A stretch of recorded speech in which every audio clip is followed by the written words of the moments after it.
Well, I would like to name our series 70 times 7, the boundless garden of orthodoxy. Because both of these expressions, 70 times 7 and boundless garden, signify the boundlessness, the limitlessness of orthodoxy. That orthodoxy is of divine origin.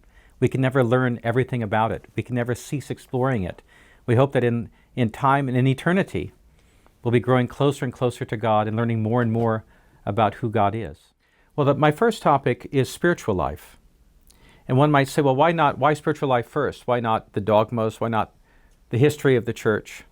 And the reason is that the spiritual life, having a spiritual life, having a life of prayer, having an unfragmented, a whole mind, a mind united to the heart, is really a precondition for studying, understanding, and interiorizing the teachings of the church. So we really, all the dogmas, all the canons, the structures, the organizations, synods, cathedrals, all the outward aspect of the church is really designed to facilitate this, which is our inner life, our union with Christ, the life in Christ. So which comes first, the prayer life or learning what it is we're praying about? Well, of course, we have to confess the faith. Of course, we have to accept the dogmas. We have to be baptized. We have to objectively enter the church and confess the faith of the church.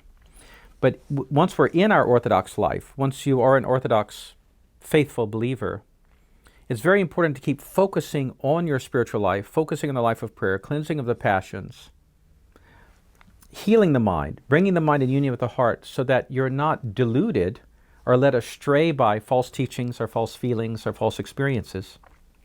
Mm-hmm. In one place, the apostle says, the demons believe and tremble, whereas the demons know the theology of the church, right? But they are in rebellion against it. They're deluded, right? They're the ultimate planomini, the ultimately deceived ones. And so for us to avoid deception, to avoid falling into heresy, to avoid falling into spiritual deception, and also to go more deeply into the faith, we need to have this life of prayer. Of course, as we grow older, we have to consciously interiorize the dogmas of the church, the teachings of the church, depending on our station in life. Obviously, a bishop has one level of responsibility, a priest another, a theology professor, a person with a good formal education as opposed to someone who is tilling the earth or living a very simple agrarian life. You have different levels of responsibility and different levels of need for consciously understanding, analyzing, interiorizing the dogmatic teachings of the church. But I want to start with the spiritual life because it's something that all of us avoid, right? We excuse ourselves from the life of prayer. And this is really critical today because today we're more fragmented than ever. We're more distracted than ever. Everybody knows about electronic addictions, about information overload, and all of the distractions that are taking us away from the quiet life, the life of prayer. Our jobs, relationships, everything, right? St. Isaac the Syrian says that isukia, stillness, is the mystery of the age to come. So we have to acquire that stillness. Explain that. Take it step by step. Isukia, okay, stillness, isukia, is the mystery of the age to come. So isukia, or stillness, in Slavonic bezmolvia, without movement. Stillness is the mystery of the age to come. We enter into the life of eternity. By a mystery, we mean something partially revealed and partially hidden that is manifesting, that is an epiphany of a divine reality. Revelation is it's a revelation. Yes. And so in prayer, God reveals himself to us. Okay? And another aspect of this is the healing, the union of the mind with the heart. Okay? When our first parents were created, their mind and heart were united. They were whole people, and they were naturally in communion with God. At the fall, their nous, or spiritual intellect, was darkened, and their mind, which once was a pure mirror reflecting divine reality, becomes shattered and start reflecting 1,000 phenomena, or thousand created realities. And so what does this do? It confuses the mind, and the mind gets separated from the heart, and the person enters a state of alienation from God, from nature, from himself. Nous, mind, heart. Can you explain these? Are these three different things? Well, How are they related to each other and to prayer Well, quickly? the nous is the spiritual intellect. Saint Macarius the Great, in one of his homilies, says that when a person is divinized, he's all nous. That means nous can be defined as a faculty of the soul, the highest faculty of the soul, in which God comes to dwell.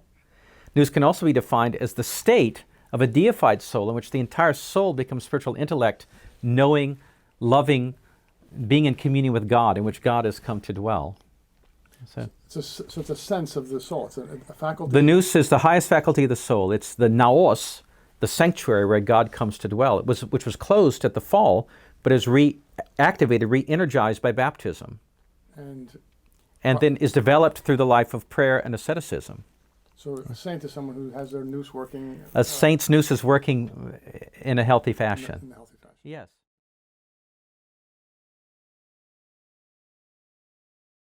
Well, practical suggestions is obviously we have to turn off the input a certain number of hours a day. We have to reacquire control over the information overload. Turn off the devices, turn off the news, turn off the TV, and actually go alone and spend time in prayer. We have to make a concerted effort to pray, and we have to establish a habit of daily prayer, which is where we formally pray a certain number of minutes a day. And then we have to make the effort to pray continuously through the day as best we can. So there's the habit of formal prayer, and there's the effort to pray continuously through the day, for example, using the Jesus prayer.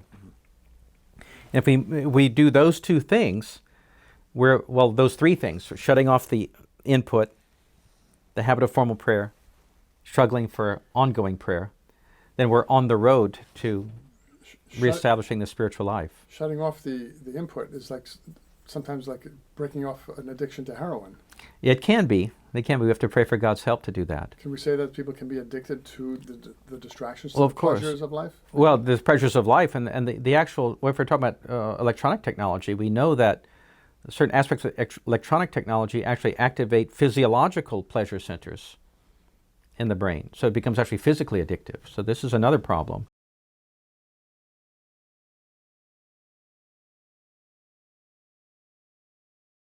Of course, then we have to replace the vice with the virtue, right? The passion with the healed passion, or the healed faculty of the soul, where we can become. It's important to become in love with prayer at some point. One of the key turning points in my life was when a bishop told me how to find consolation in prayer. This is a story I've told many people, and so my parishioners and my children are going to be bored with it, hearing this again. But I think it's good to share with others. I was a young priest. And I had a spiritual father who was this very austere Russian bishop. He had a reputation for being very strict. But I asked him to be my spiritual father. I would write him my confession, and then he would call me and talk to me about what I had written. And one time I wrote a confession, I wrote about a lot of things I was very concerned about, some sins I was ashamed of. And so I was waiting in trepidation for him to call me back. And then one night my wife called me and said, "Vladika is calling you, pick up the phone." So I thought, oh no, this is it. So I felt like a man going to the scaffold, that he was going to really let me have it.